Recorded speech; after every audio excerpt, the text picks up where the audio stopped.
আমার শখের সংসারে না চাইতেই আমি অনেক কিছু পেয়ে গিয়েছি আর সেটা সম্ভব করে দিয়েছে আমার হাসব্যান্ড। সে জানে আমার সংসার অনেক পছন্দের, গুছিয়ে রাখতে আমি খুব পছন্দ করি। সব রকমের শখ তাকে যখন আমি বলি তখন সে তা পূরণ করার চেষ্টা করে। আসসালামু আলাইকুম, সবাই কেমন আছেন? আশা করি ভালো। আলহামদুলিল্লাহ, আমরাও বেশ ভালো আছি। প্রথমে আমার বেডরুমটাকে আমি গুছিয়ে তারপর অন্যান্য কাজ করব। বেডরুমটাকে গুছিয়ে তারপর নতুন একটা ফ্লাওয়ার রেখেছি।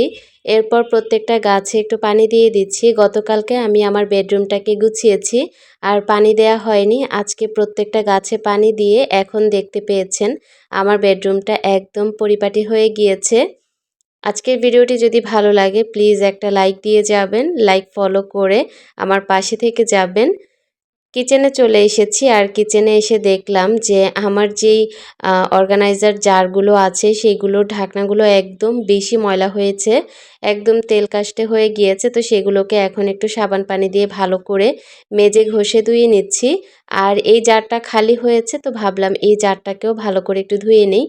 তো যখন যে জার আমার খালি হয় তখনই তা ধোয়ার চেষ্টা করি।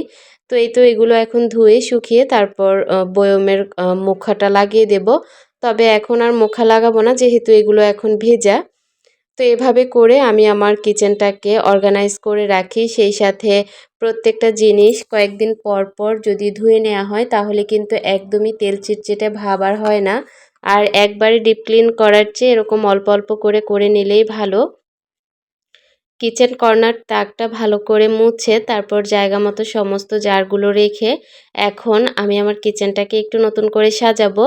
এ কারণে একটা গাছ নিয়ে এসেছি আর এই গাছটা আমার ডাইনিং টেবিলের ওপরে ছিল।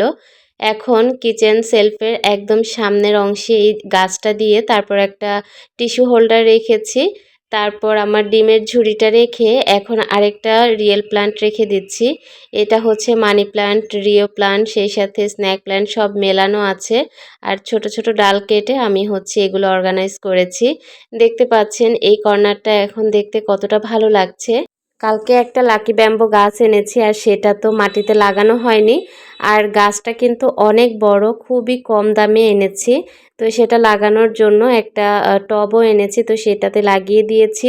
কফি কালারের একটা প্লান্টার এনেছি, তো সেখানে আমি লাকি ব্যাম্বোটা লাগিয়ে দিয়েছি। আর যেহেতু গাছটা লাগিয়েছি ভাবলাম যে এখন একটু পানিও দিয়ে দেই। আমার এই বেলকনিতে আমি সবগুলো পাতাবাহার রাখার চেষ্টা করছি। আজকের ভিডিওটা কেমন লেগেছে অবশ্যই কমেন্ট করে জানাবেন। যদি ভালো লেগে থাকে তাহলে অবশ্যই একটা লাইক দিয়ে যাবেন। আজকের মতো এখানেই বিদায়, ভালো থাকবেন। আল্লাহ হাফিজ।